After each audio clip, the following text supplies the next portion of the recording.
اس عذاب کے ختم ہونے کے بعد بادشاہ اور ارکان دولت اور تمام رعایا خوشی خوشی شہر میں داخل ہوئے، اور بادشاہ نے حضرت یونس علیہ السلام کی تلاش میں جاسوسوں کو چاروں طرف روانہ کر دیا، اور یہ بھی ان سے کہہ دیا کہ جو شخص حضرت یونس علیہ السلام کی اطلاع دے گا اس کو انعام کے طور پر ایک روز اپنی سلطنت دوں گا تاکہ وہ جو چاہے خزانے سے مال و دولت حاصل کرے۔ تفسیر کشف الرحمن میں ہے کہ شیطان نے حضرت یونس علیہ السلام کو مطلع کر دیا کہ وہ قوم تو اچھی بلی ہے، ان پر عذاب نہیں آیا، اور تفسیر عزیزی میں ہے کہ جانوروں کے ذریعے یہ اطلاع آپ کو ملی، مگر یہ معلوم نہ ہوا کہ قوم پر سے عذاب اس لیے نہ آیا کہ وہ ایمان سے بہرایاب ہو گئی ہے اور آپ کے لیے چشم برا ہے۔ یہ سن کر آپ پریشان ہوئے کہ میں اپنی قوم میں جھوٹا ثابت ہو گیا ہوں، اب ان کے پاس کیسے جاؤں گا؟ لہٰذا انہوں نے جانے کا ارادہ موقوف فرمایا اور حکم الہی کی انتظار نہ کی، اور بغیر اجازت الہی کے روم کی طرف چل پڑے اور حق تعالیٰ کے عذاب میں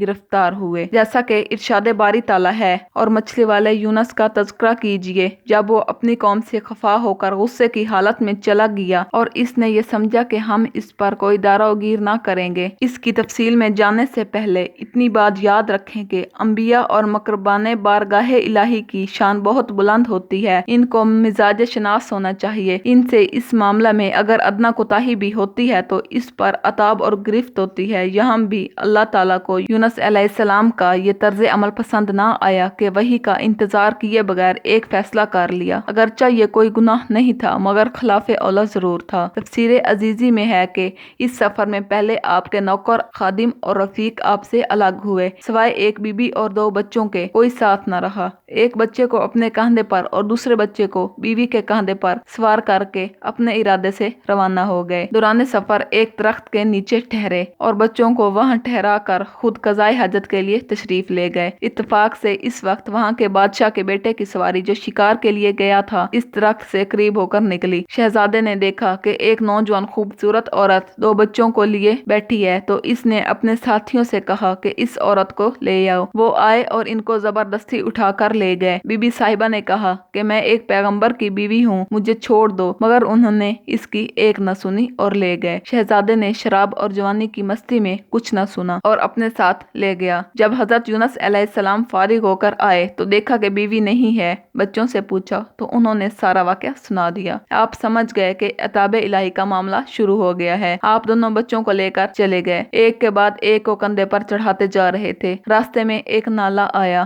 ایک بچے کو کنارے پر چھوڑا، دوسرے کو کاندھے پر بٹھا کر چاہا کہ پار چھوڑ آؤں۔ جب نالے کے بیچ میں پہنچے تو دیکھا کہ کنارے والے بچے کو ایک بھیڑیا اٹھا کر لے جا رہا ہے۔ یہ دیکھ کر آپ گھبرائے اور لوٹے کے بچے کو بھیڑیے سے چھڑائے، تو اس گھبراہٹ میں دوسرا بچہ جو آپ کے کاندھے پر تھا پانی میں گر پڑا اور پانی کے ریلے میں بہہ گیا۔ آپ نے بے حد کوشش کی لیکن دونوں بچے بھی آپ سے بچھڑ گئے۔ مایوس ہو کر تنہا دریائے روم کے کنارے پر جا پہنچے۔ دیکھا کہ سوداگروں کا ایک جہاز جو روانہ ہو رہا تھا۔ آپ نے جہاز والوں سے کہا کہ میں ایک فقیر ہوں، مجھے بھی بغیر کرائے کے سوار کر لو۔ چنانچہ سوداگروں نے بخوشی سوار کر لیا کہ آپ کی برکت سے خدا ہمارا بھی بیڑا پار کرے گا اور جہاز سلامتی سے پہنچ جائے گا۔ غرض یہ کہ آپ کو سوار کر لیا گیا اور جہاز روانہ ہو گیا۔ جب جہاز دریا کے بیچ میں پہنچا تو یکایک ایک بڑا طوفان اٹھا اور موجیں آنا شروع ہو گئیں اور جہاز رک گیا، اور باوجود تمام کوششوں کے جہاز نہ چل سکا۔ تو ملاح نے کہا کہ اب کیا ہونا چاہیے؟ تو اس نے اعلان کیا کہ میں بارہا تجربہ کر چکا ہوں کہ